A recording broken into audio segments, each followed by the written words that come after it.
This episode has been brought to you in part by Canderel and Kingset Capital. Coming soon, affordable luxury condominium living at 908 St. Clair West. Nestled into a vibrant, one-of-a-kind neighborhood, 908 St. Clair West is a modern treasure, offering a sophisticated lifestyle inspired by St. Clair Village and prestigious Forest Hill. Register today at 908stclairwest.com.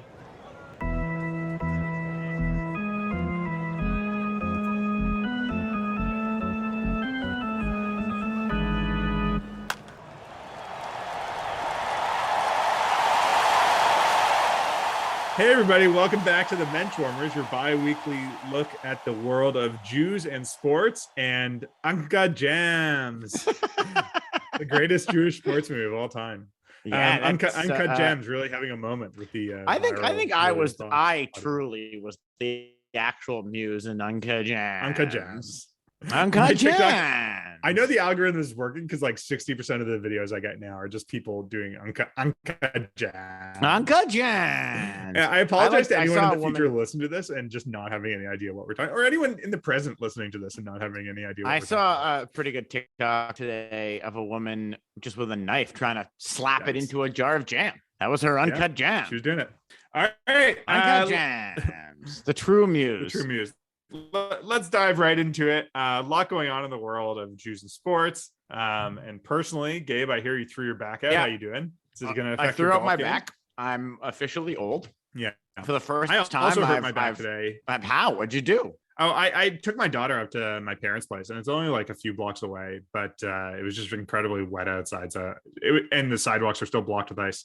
So I just ended up like carrying her the whole way home in my arms. And she is a 30-pound toddler now, and that was really difficult. So I think so. I'm 32 years old. Never had a back injury in my life, and last week I woke up with a thrown out back. I think just because I carry my 20-pound son around all the time. Well, guess who's going to be joining us, Gabe? That is MLB All-Star Alex Bregman, who recently announced that his wife's having a baby. That's right. Very exciting. I thought you meant joining us on the podcast, and you were going to punk me with Alex Bregman is here. You're unprepared. That'd be great.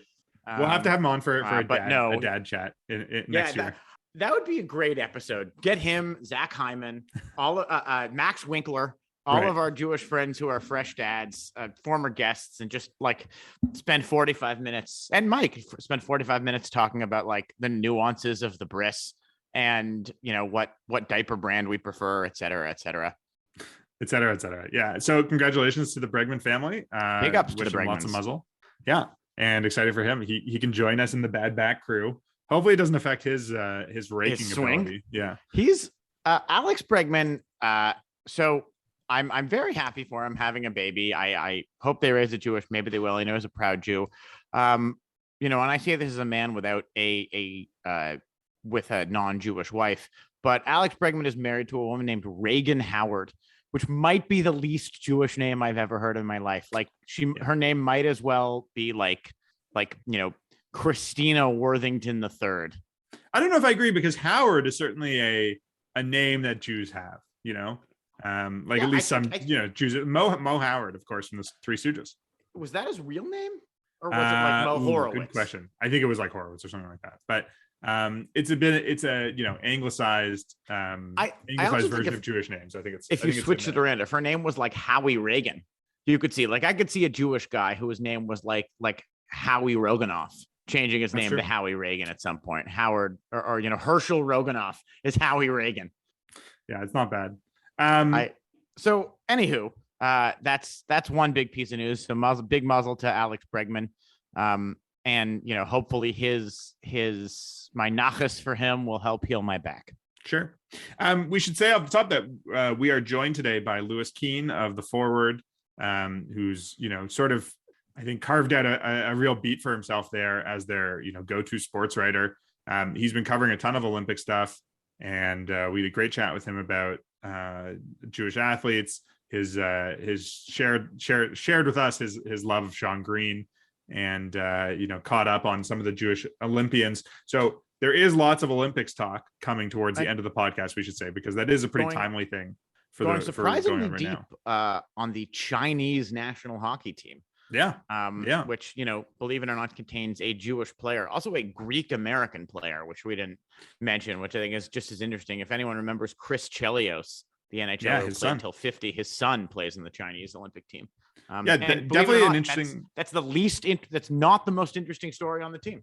Yeah, very interesting to hear how he has joined us in digging through the crates for Jewish athletes here and there, sending out Instagram posts to people asking if they're Jews and whatnot. So great chat with him.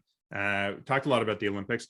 In terms of non-Olympic sports, obviously the Super Bowl just happened. We talked a little bit about that with him. Not a lot of Jewish content there.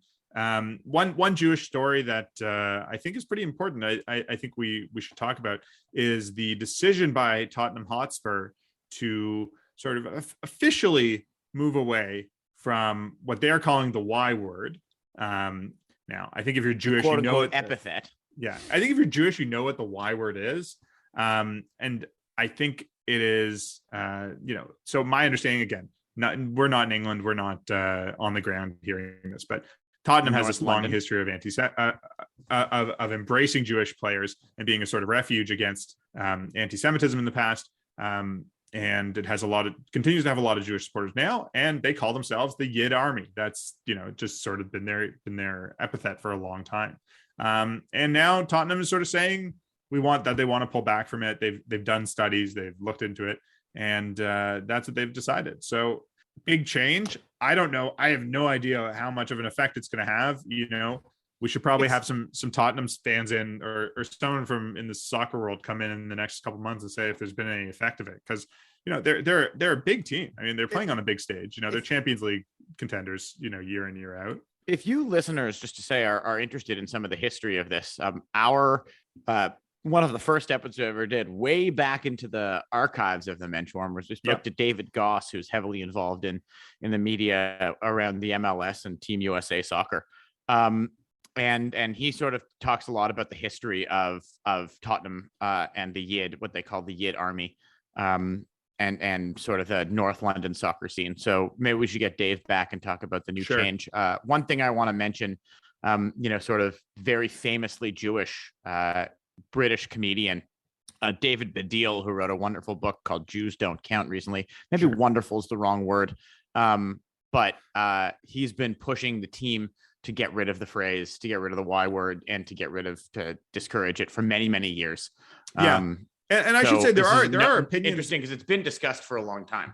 Yeah, there are opinions in both directions. So I saw an article that was written in the Independent by Shaul Bear was the name of the writer, who is a Jewish, by his name, I think it's pretty easy to tell, Jewish person. It looks on his picture like he's somewhat from, and he is a Tottenham fan. And he says, we're the Yid Army. I'm a Jew and I want to be part of that. He's an Orthodox rabbi and he still embraces it. He points out the difference in the context between someone swearing at you and calling you a Yid if they're a swastika with a skinhead with a swastika tattoo, he says, but it's different when it's a fellow Spurs fan who has embraced the fact that the team has this sort of Jewish nature, Jewish culture to it. There's people on both sides of it, I guess is what I'm saying. And again, I don't feel necessarily qualified to have an opinion on it because I'm not a Premier League fan. I'm not English. I'm not a Tottenham Hotspur fan except in a casual basis. So, interesting that there's always, I think these things tend to be divisive. In the same way that when the Washington football team when the Washington Commanders changed from their previous name, there were lots of people on both sides. There were Native American people who were on both sides of that issue, as they were with the Cleveland Guardians old team name. So absolutely, it continues to be an interesting thing, and I think I would say that I do cheer on Tottenham's attempt to do something about anti-Semitism in soccer because it continues to be a huge problem. And if there are fans who feel like I don't want to go to a Tottenham game because I don't want to be called a Yid, I can understand that. I can understand why one thing those people in. Part of the debate that I think Baddiel talked about a long time is that Jewish Tottenham fans always sort of said it with pride. But if you were a Jewish Chelsea fan or a Jewish Arsenal fan or a Jewish Crystal Palace fan or any of the other teams in London, then to you that was an anti-Semitic slur. Right. Um, Because where- your fellow You're- fans of Chelsea would be using it as a slur against Tottenham fans. Yes, exactly. Part of that, absolutely. Something that I think is really, really interesting also, if you want to talk about it,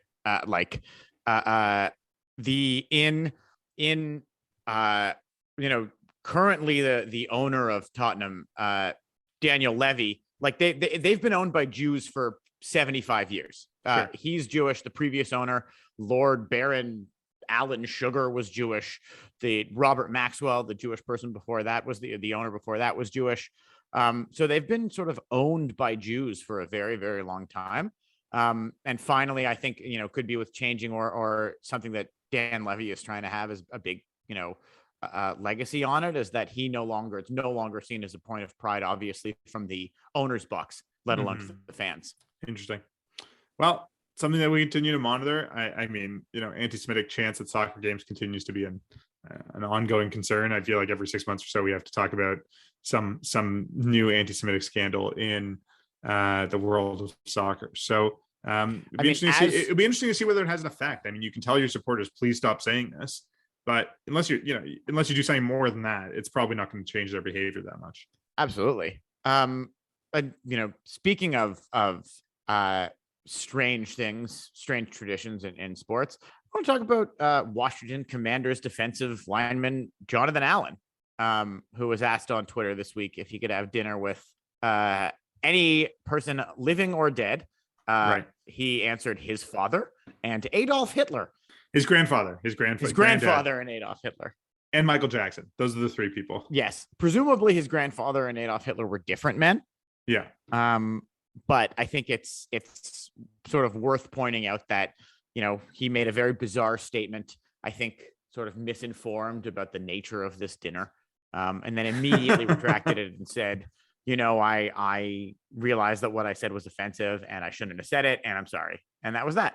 Yeah. So he said the reason for bringing him, because he's a military genius and I love military tactics, but honestly, I would want to pick his brain as to why he did what he did. I'm also assuming that the people I've chosen have to answer all my questions honestly. So a very odd walking it back of like, yes, I want to have Hitler to dinner so I can hold him accountable, and talk about his military tactics. Again, I don't know if Hitler per se is well regarded for his military decisions. Certainly the decisions of some of his generals were considered to be useful, but I feel like, but I think ultimately his on a whole, they lost because of poor military decisions. Yeah. And I think specifically poor military decisions made by Hitler, like invading Russia in the winter. So and never enter a land war in Asia. Yeah. We've talked about this. It's William Goldman has really put this out there. Yeah. So shout out to well-known guy, David Roth at defector.com for writing a great piece on this. Sort of, file this away in the annals of, I can't believe this weird anti-Semitic thing is something we need to talk about. Sort of, I don't know if purely anti-Semitic is the right way to say it. And I appreciate that he apologized shortly afterwards, but odd choice. So I guess I would not want to have dinner with Hitler. I don't know about you guys. I'd love to know. Just want to see, like, why did he paint? What was his favorite thing for dinner? I just want to know what Vienna in the 1920s was like. That's what I'm interested in. He seems like a guy who would be knowledgeable. Where you could get a good cocktail in Berlin in 1935. Gabe, if you could have dinner with 3 dead Nazis, who would you choose? No, I'm just kidding. All right. I think that's a pretty good wrap up on. I think it would be if you could have dinner with one genocide doer from history. Who would it be? Oh God, I decline to answer the question. Noah from Noah's Ark. Yeah, no, God. My answer, I think, would be Hashem. Yeah. Can I say that? Should we cut that? I don't know if that's, but he certainly did a lot of killing. He's the one who did the Noah's Ark genocide. Our producer Michael says it's staying. So local man accuses God of genocide. Please accept my child into the conversion class, please. Oh boy. Don't take this away. All right, I think parents need this. I think that's enough before we get ourselves into more trouble. So let's go to our interview with Lewis Keane.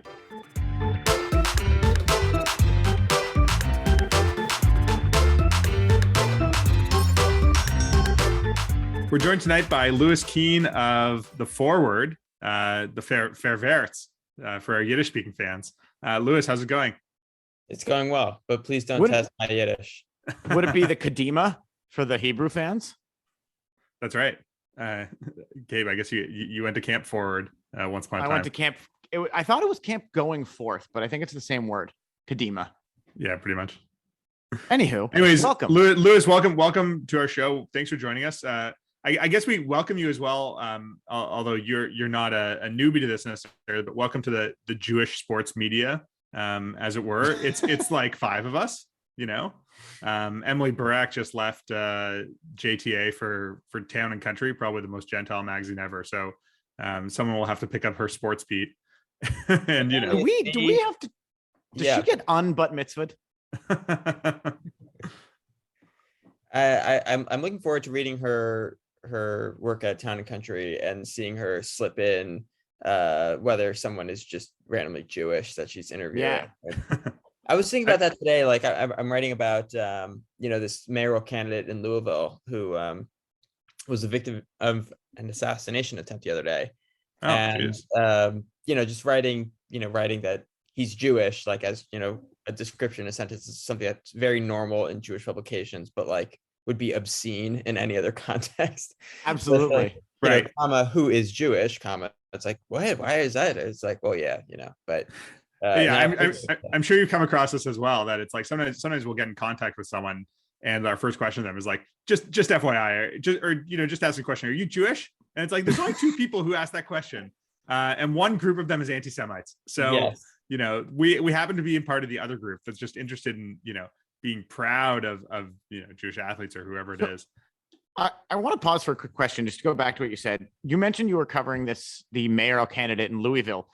Do you have to cover Louisville because of your name, or is it something you've chosen to do willingly? Yeah, I would volunteer to do Louisville. They came to me with the story and they said, is this something you'd be interested in? And I did say, well, it is my name in the city. So, I went to school in St. Louis. I didn't choose. Wow, that's 2 for 2. You didn't choose the Lewis life. The Lewis life chose you, eh? Yeah. And, when I become king of France, like all these things are all the stars are aligning for monarchy in my. You'd be Louis the 15th. Right. So we should say, Lewis, you're out in Los Angeles. Congratulations, I guess, for the recent Super Bowl win by your hometown Rams, a team that you've mentioned you don't particularly care about, but it seems like the city came out pretty well in the parade today. It wasn't even like the highlight of my day that they won the Super Bowl. Like I was rooting for them, but then I was already out the door of the Super Bowl party, when they had announced the MVP. Sure, you got to beat traffic, right?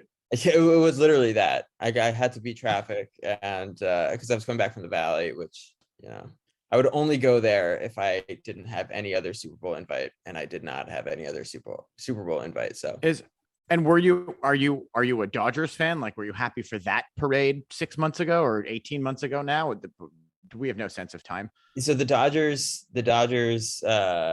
winning the World Series, I did go and act like an idiot in the streets. In peak COVID, there was nothing stopping me. Right. I'm a passionate Dodgers fan. I snuck into a World Series game when they first made it in 2017. Wow. Congrats. Was how'd you pull that off? That's a good Jewish sports story. Yeah, it's not a very long story. I basically just hopped the fence and then ran. Oh, so just old-fashioned, not sneaking in, not trying to exploit your forward press pass, or like handle your way with the right security guard. You just brute forced it. Yeah, and this was before I was working full time as a employed journalist. I don't think I would do it again today. Of course, I did try it again in Game 7 and was immediately caught in the act, and so then I just sort of ran in the other direction as quickly as possible and made it home okay. So Lewis, as we're interviewing you, and hopefully the podcast will come out shortly afterwards, we're in the throes of the Winter Olympics. It's deep into week 2 of the Winter Olympics. I'm sure we'll talk about all the sort of Jews or what we've seen from the Jewish athletes. But I want to talk to you about the piece that you released last week about Ethan Warwick, who is a member of the Chinese national team. This was a bit of a surprise to us because, I'm sure you did the same thing as us of sort of poring over athlete lists and looking for Jewish names and all that. How did you come across Ethan as a Jewish player?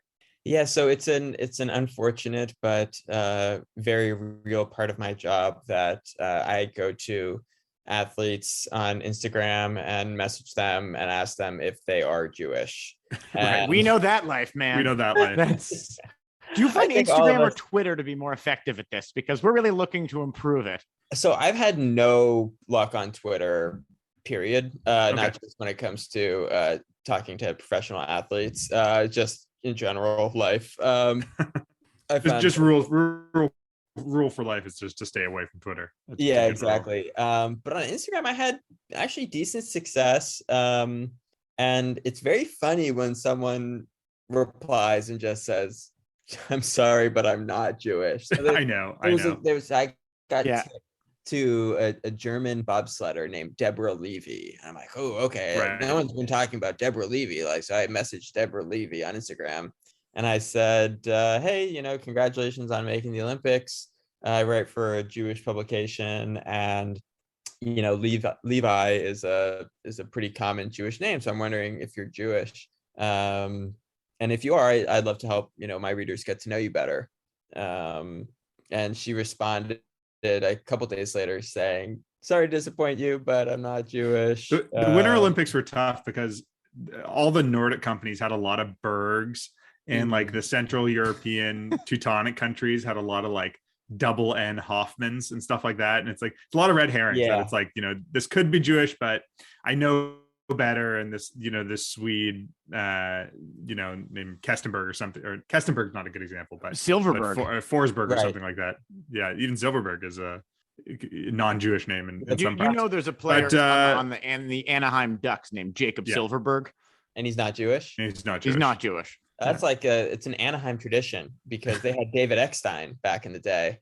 Right. Eckstein, deeply un-Jewish. We like to call him Mike Jacobs All-Stars after mistakenly thought of his Jewish baseball player, Mike Jacobs. Right. But the piece on Ethan Warwick, very interesting. He was the descendant, or he is the descendant of Harbin Jews, Jews who lived in this sort of rural Chinese city that I've only read about it in the past from Dara Horn's writing about it, talking about, the Russian Jews who were brought in or came over sort of to develop the railroads into China.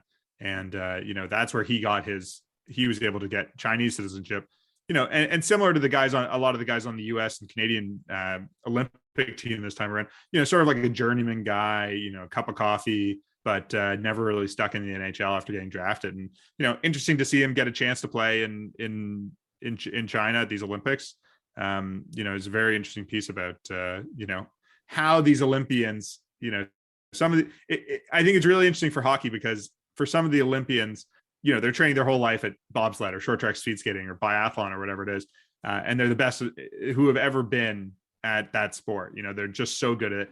And for a lot of these hockey players, it's just like, we just got to get a team together. Mm-hmm. Like we need guys. And for China that doesn't have a real hockey tradition, it's like, we need guys, like get all the Canadian, American, Chinese people that are, Canadian, Chinese, American, Chinese people we can, just get some skaters on the ice to go, get embarrassed on the ice. But China's story was really interesting because they automatically qualified. So they, they knew they had basically 5 years to assemble a team.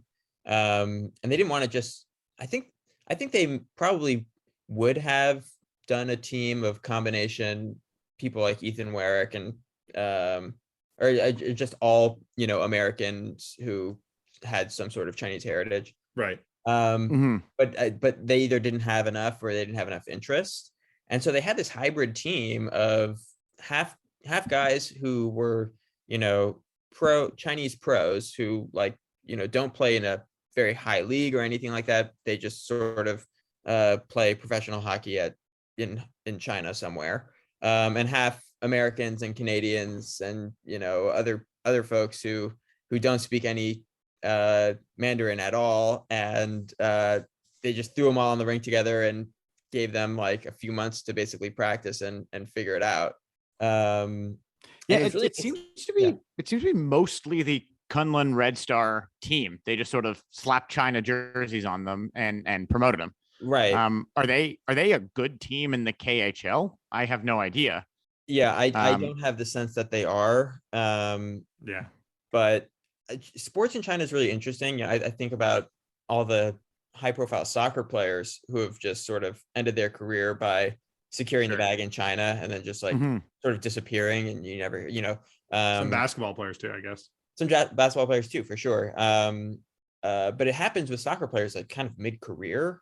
There's a star midfielder for Tottenham Hotspur named Moussa Dembele, who just retired last week, and he was so phenomenal. He's probably one of my favorite soccer players ever. And he retired last week, but to me, he had disappeared 4 years ago when he went to China. And I don't think that culture yet exists for hockey. But I think there's no reason to believe that it wouldn't in another 10 years. China decided that it was a really marketable sport there. Sure. I should say I found it pretty interesting that it's best not to wade into the comments, but I did see a Facebook post the Forward made about the Warwick article, and a lot of the comments are very negative about it and saying he should be ashamed himself for playing for China. I think mostly because of the Uyghur genocide, which has sort of clouded so much of this. It does feel like a unique games, at least in our lifetimes, of people's sort of opposition and or apathy and or sort of, I don't know, disappointment in what's going on. It's sort of taken the backseat as the second week has gone on, but it's very much present, I think, in the minds of a lot of athletes and people there. Although no one who's in China is saying anything because they don't want to get thrown in jail. Yeah, that was kind of the difficulty in writing the article. Well, not just this one, but even in interviewing the Israeli skaters and the American Jews who were going, is knowing that they by speaking out against China before or while they were there would be putting themselves in danger, which certainly complicated my job as a reporter, and I basically wound up producing these articles that act like the Uyghur genocide isn't clouding the games. They're just sort of proceeding as usual. We did run a number of other articles that ran a number of op-ed pieces that sort of addressed it. But it is, it's both that, and I think sort of the nature of the pandemic has made it, has caused the Olympics to be sort of held in a bubble.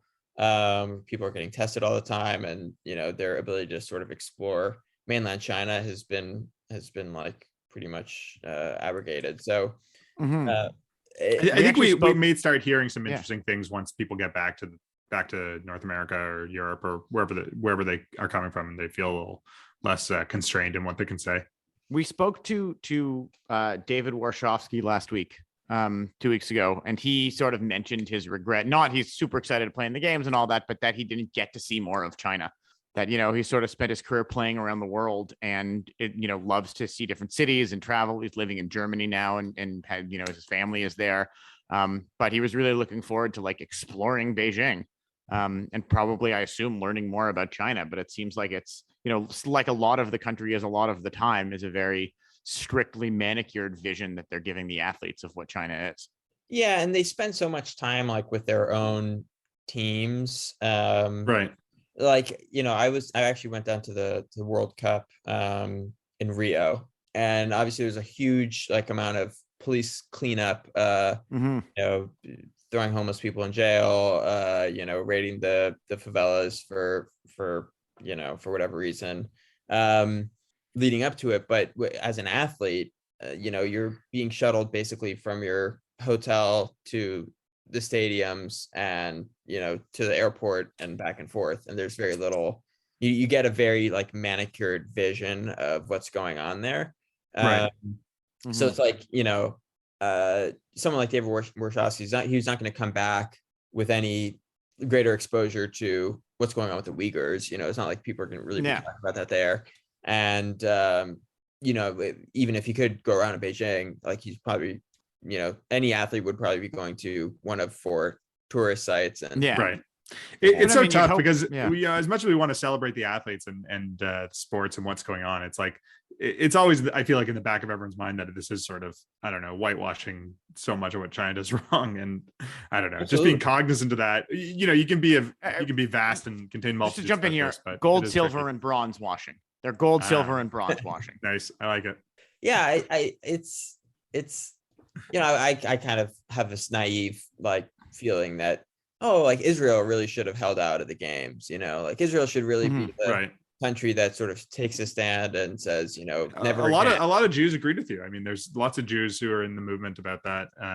There's a new big ad in the New York Times. Yeah, but Israel is never going to do that. Partly I would say for two big reasons. Number one, their own sort of exposure to human rights complaints, and Sure. also because of their like very large and important and growing relationship with China, Right. like which is much more practically important than sort of a symbolic gesture to keep their four skaters out of the games. But it's weird because also like the Winter Olympics like are so much smaller than the Summer Olympics. Like it feels like there was some sort of excitement about the game starting that immediately died out, and probably more than half the American population thinks the Olympics ended last week. Right. Well, it's been tricky these last, I'm talking from just like a very selfish perspective, and even worse for you out the Pacific time zone. But like these last three Olympics, Tokyo and Pyeongchang have just been impossible to watch. Like, it's just like maybe a few hours in the evening, maybe if I wake up early, I can catch it. But it's like, it's not like, I remember Vancouver, which is a 3 hours difference, but it's just like, I was in university and it was just on all day, Pacific it was constant. time, it was great. And Yeah. it was just amazing that, it's nice to have the Olympics in the background, like just sitting down for like a 3 hour, Nordic combined race. It's just, that's good. That's good background watching. That's as much like just a few hours of Nordic combined every 4 years is the perfect amount as far as you ask me. Because I've been writing about it, I've watched significantly more Olympic competition this time around than I have in any previous Olympic Games. And with probably the games I watched the most were the alpine skiing events. Mm-hmm. And they have been can I curse on here? Yeah, absolutely. Yeah, they've been encouraged. They've been a complete shit show. Like there was one, like there was one race where I think a third of the skiers just wiped out. It was like heavy snowfall during the race, and people were just like wiping out in extremely occasionally extremely scary looking fashion, which is like these guys hurtling downhill and then just completely eating shit. So and the Israeli entry has succeeded in those conditions.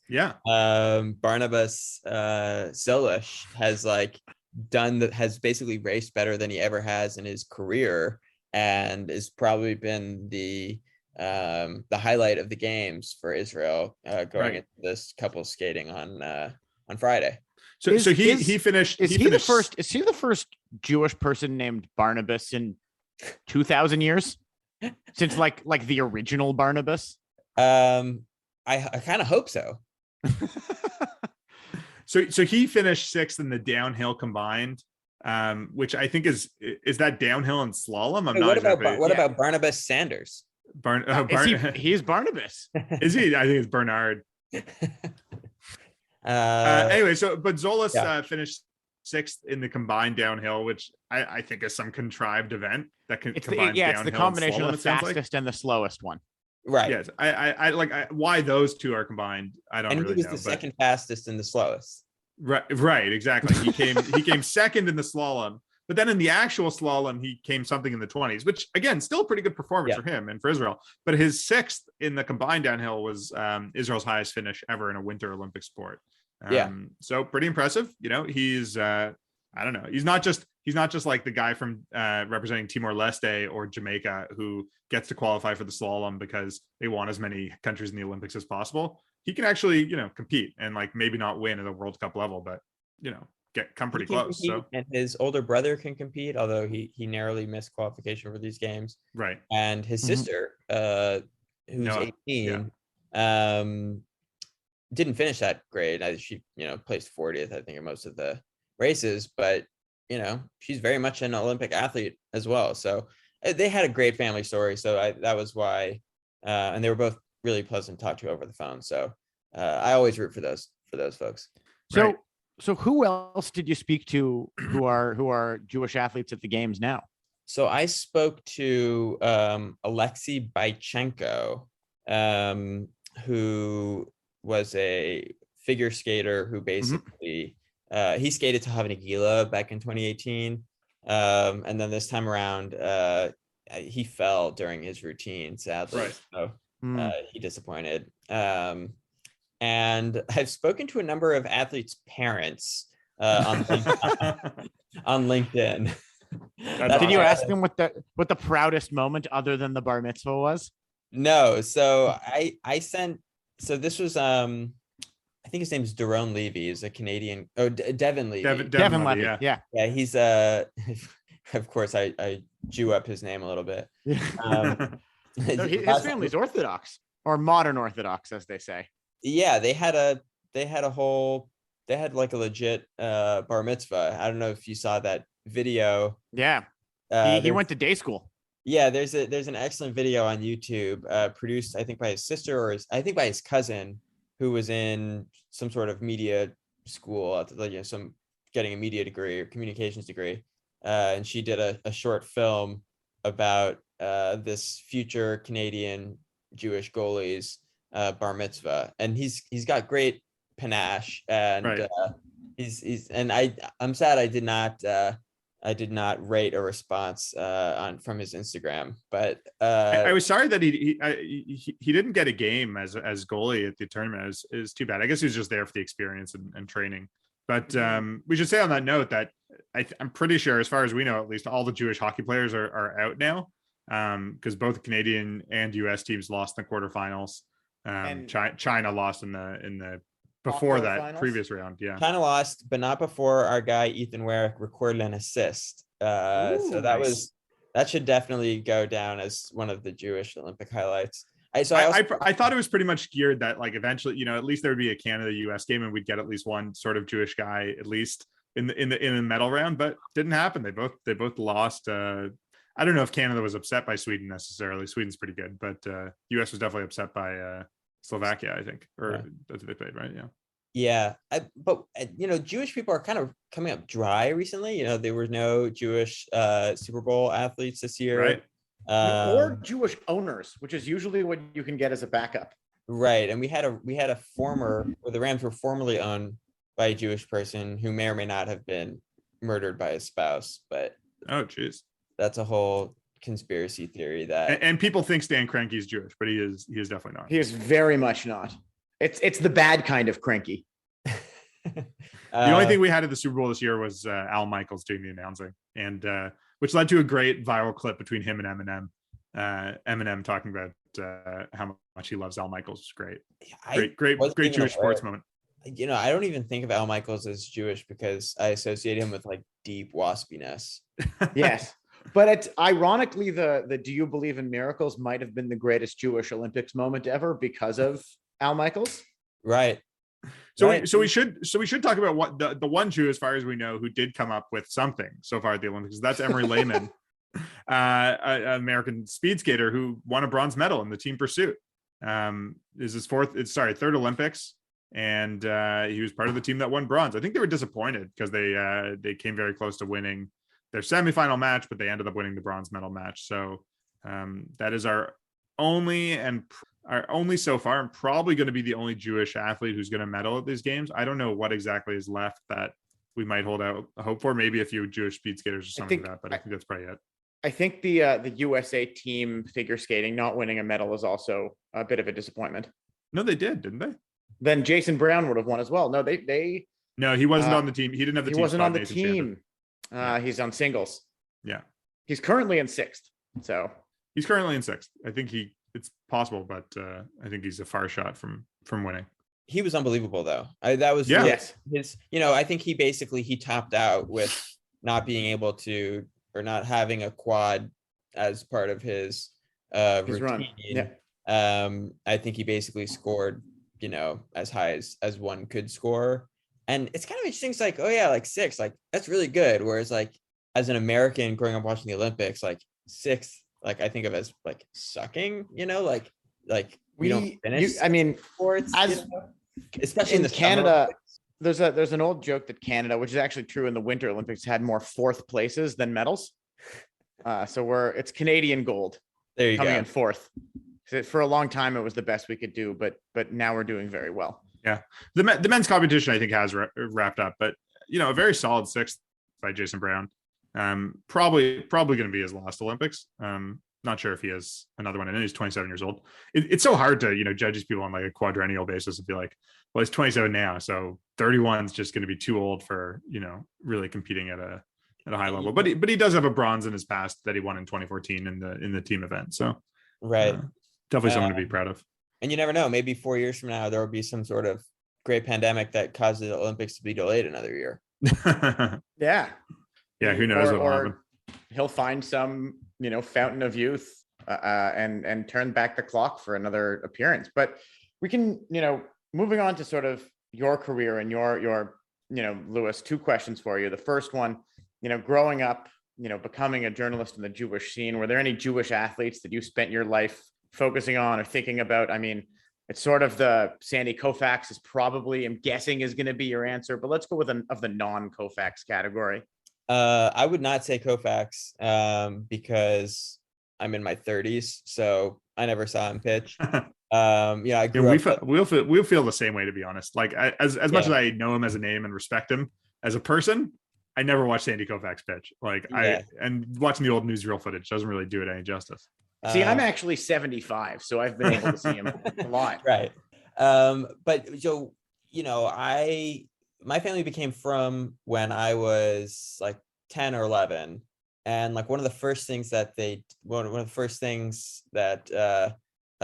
happened after we came from is like they threw me into the Maccabee baseball league with a team that was coached by a rabbi, and I like didn't play sports at all. That's awesome. I like my rabbi like taught me how to throw. Like he was like, you finish with your like right foot forward, like he actually taught me to, and from then I got like very into baseball. And at the time the Dodgers had Sean Green, who played former Toronto Blue Jay, Sean Green.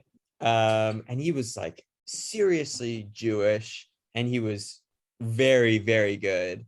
And his thing was, after every home run, he would give his white batting gloves away to, nice. to the fans. But we would go to, we'd go to Jewish Community Day and like sit in right field. And like, it was like Sean Green was like this, like the best player on the Dodgers, second best player on the Dodgers. And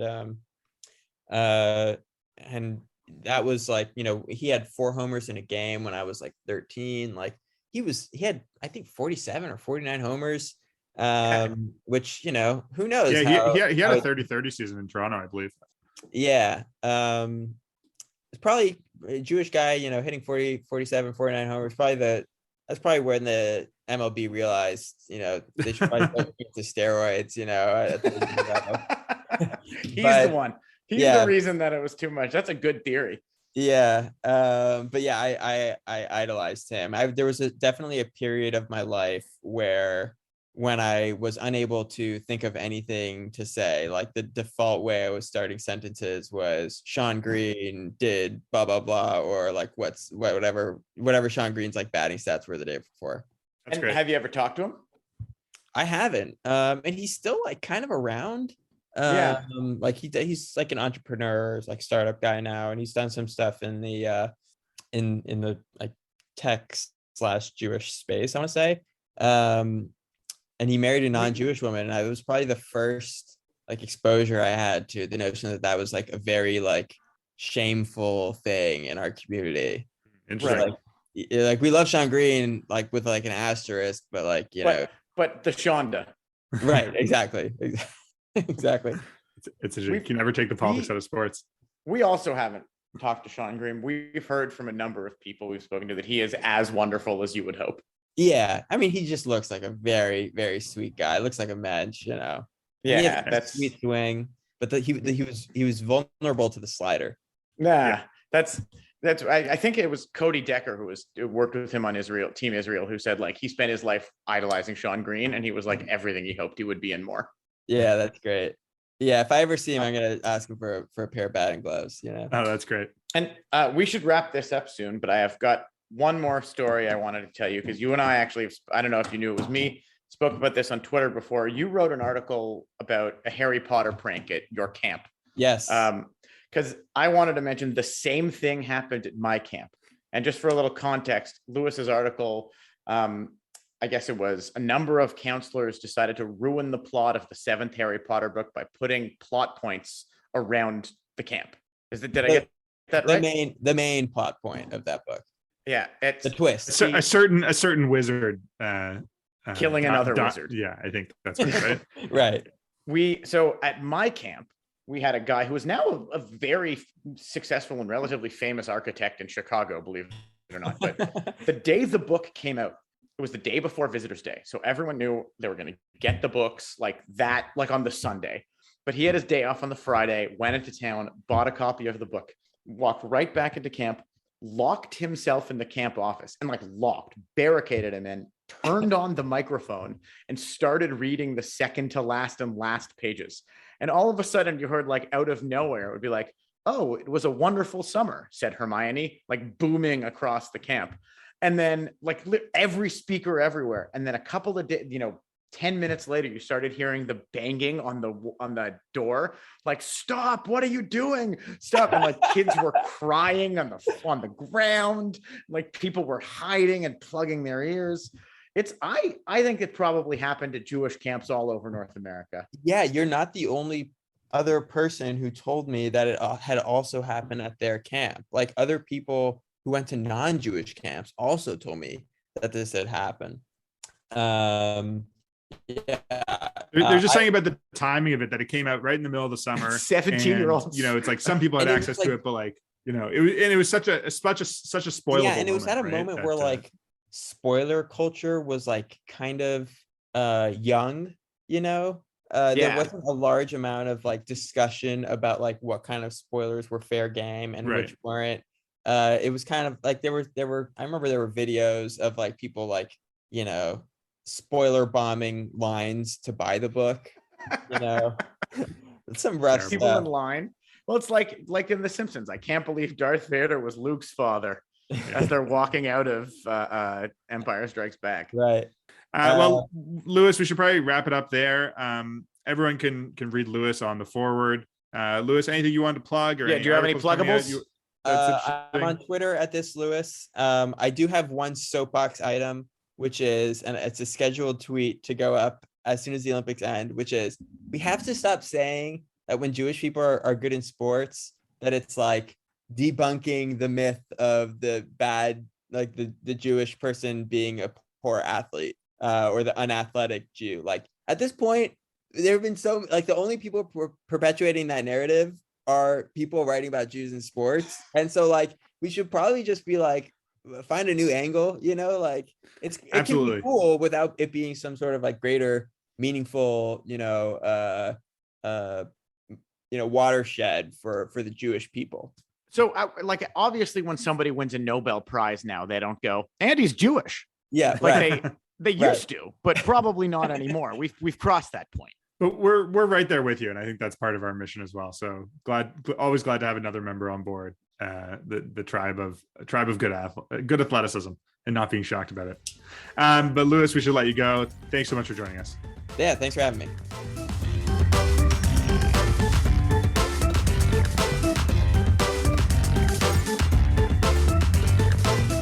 Thanks again to Lewis Keene for joining us. We have been advised that due to our comments about God being a genocidal maniac, we've both been fired from the Canadian Jewish News. So we'll be signing off.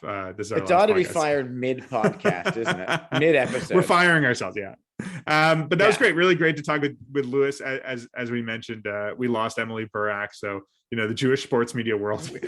We as a people. We the Jews who control the Jewish sports media. But she's still doing her newsletter. Is she? Okay, great. So Jewish Sports Review. If people don't know about that, Jewish Sports Review has been a great newsletter that's been going out the last few months. The Jewish Sport Report. Sorry, we've been featured in it. Any Yeah. newsletter that features us, I think, is a newsletter worth mentioning. Absolutely. So they've been going out from JTA and just sort of running down Jewish sports stories in the weeks, not so dissimilar from what we were doing, but in a non-podcast form. Yeah. One thing we mentioned is sort of the joy and pain of messaging random pro athletes to ask if Right. they were Jewish. And, recently we messaged PGA Tour pro member Andrew Novak, who is a great Mike Jacobs All-Star, who just said, "Hey, Andrew, are we Jewish?" And his answer, probably the first I've ever heard this, was no, but my coach is. So there is at least one Jewish, golf pro coach, Scott Rosenthal. So Scott, let's have a chat if you're listening to this. And actually, Andrew Novak seems like a pretty nice guy. He was very friendly over Twitter DM. I got a very nice response leading up to the Olympics from U.S. Snowboard half piper Carly Margulies, who just said, just not Jewish, but thank you so much for, congratulating her on going to the Olympics, which is shocking because I didn't know that there were non-Jewish Margulies, but I guess there's at least one. A friend of mine who, covers U.S. soccer, David Goss, who talked about him, recently said he asked Walker Zimmerman, U.S. team defender, if he was Jewish, and was laughed in his face. So that's too bad. We should say happy trails to retiring Mike Jacobs All-Star Ryan Zimmerman, the Washington Nationals great, who has announced his retirement. So that's true. We can Mazel tov, a 2N Zimmerman. That'll end the speculation on whether or not Ryan Zimmerman is Jewish, because I guess people will be less interested in talking about him now that he's retired. But it's supposed to be a really good guy and real captain of the Nationals team. Anyways, sure. We should leave it there for now. That should just about do it for us. Yeah, that should just about do it. As always, you can find us at thecjn.ca. We're put out by the Canadian Jewish News.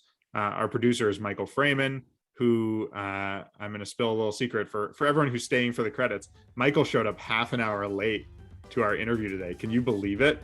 And if he cuts this, he's a coward. So hopefully he's leaving it in. But yeah, special shame on you, Michael. Producer, half an hour late. Can you believe it? Always punctual production, which seems to have ended about 2 hours ago this evening. Yeah. So you can find all our podcasts there. You can find our podcast wherever you get your podcast. Like and subscribe, leave a review, whatever you got. Always happy to have it. You can find us on Twitter at Menschwarmers. Great place to interact with us. Talk to us about your favorite Jewish athletes and anything like that. And we'll see you again soon.